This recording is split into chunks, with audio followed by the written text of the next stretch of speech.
You have seen his work your entire life. You just never knew his name. The image of Satan falling from heaven, the frozen circles of hell from Dante's Divine Comedy, the pale horse of the Apocalypse, the valley of dry bones. If you have ever opened a Bible, read a literary classic, or watched a fantasy film that felt genuinely dark, vast, and ancient, you have been inside the visual world of a single man. His name is Gustave Doré, and the story of how he built this world is one of the strangest and most excessive in art history. Let's start with a number, 16. 16 drawings a day, every day, throughout his entire life. Calculating the average of his complete career, that is what Gustave Doré produced. He died at 51.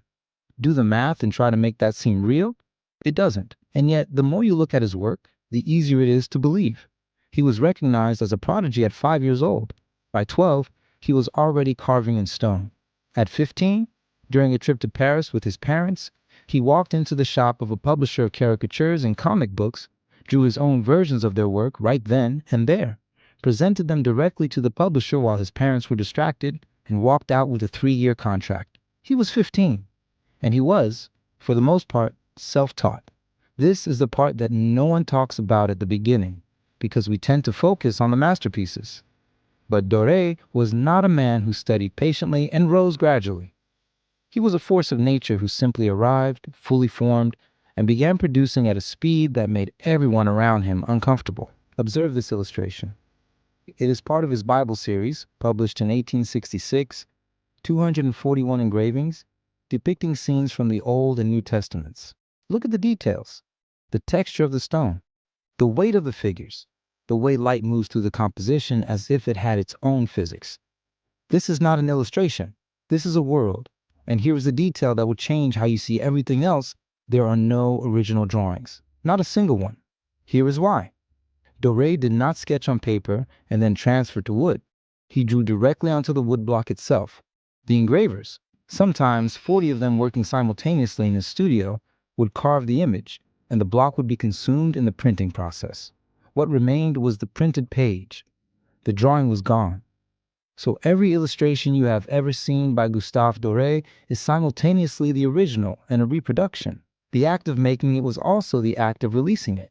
He worked that way his entire career, apparently without any distress, which tells you something about a man who was producing 16 drawings per day and probably had no time to look back. Now look more closely at these images. For some people, the illustrations were not art.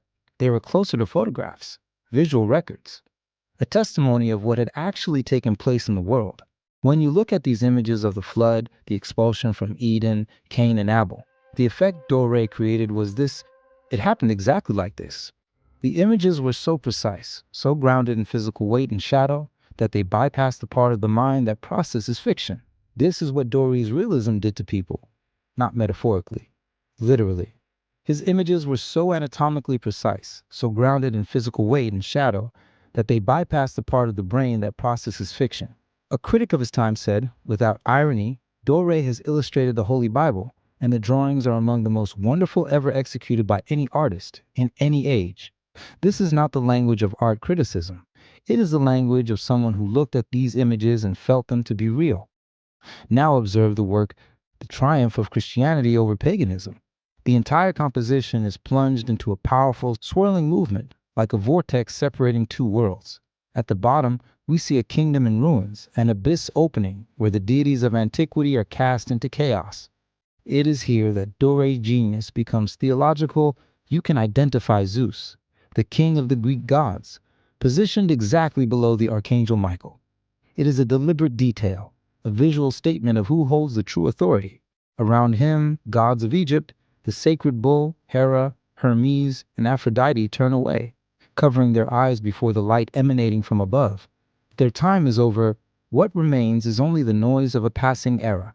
In the center of this base, there is a crown falling into the abyss, the crown of Satan, who flies in shades of red, symbolizing a complete and final defeat. Now, lift your eyes from this collapsing world. At the center of everything, in an overwhelming white light, is Christ.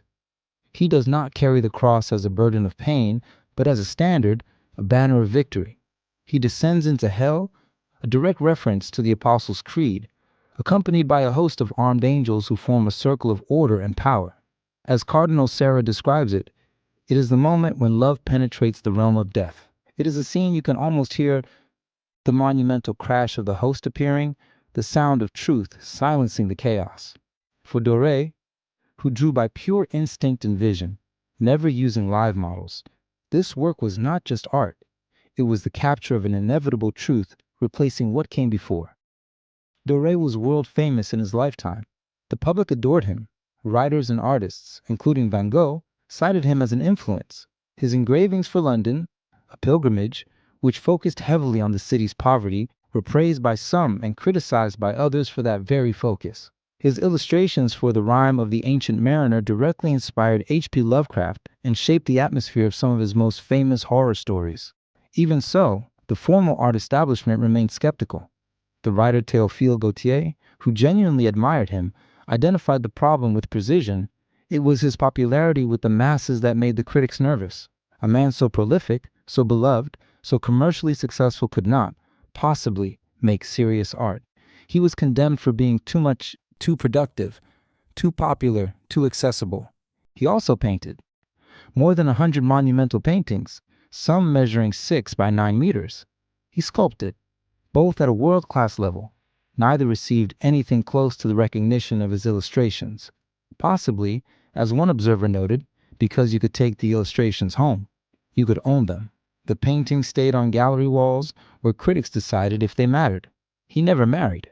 He lived with his mother his whole life. He died at 51 of a heart attack. He considered his illustrations for The Rime of the Ancient Mariner among his best and most original works. It was published in 1875, near the end of his life, during what scholars call his late and dark years. Look at these images, and you can feel it. The Ancient Mariner is not the triumphant biblical Doré. It is something quieter and more haunted. A man who spent decades filling the world with other people's visions, finally allowing some of his own darkness into the frame. He self-funded the first edition of his Dante illustrations after his publisher refused. He was so certain the work was important that he paid for it out of his own pocket. The publisher, after seeing the result, accepted the project. It became one of the definitive visual interpretations of Dante in history.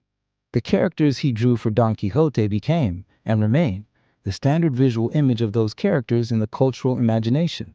When people imagine Don Quixote, they imagine Doré's Don Quixote.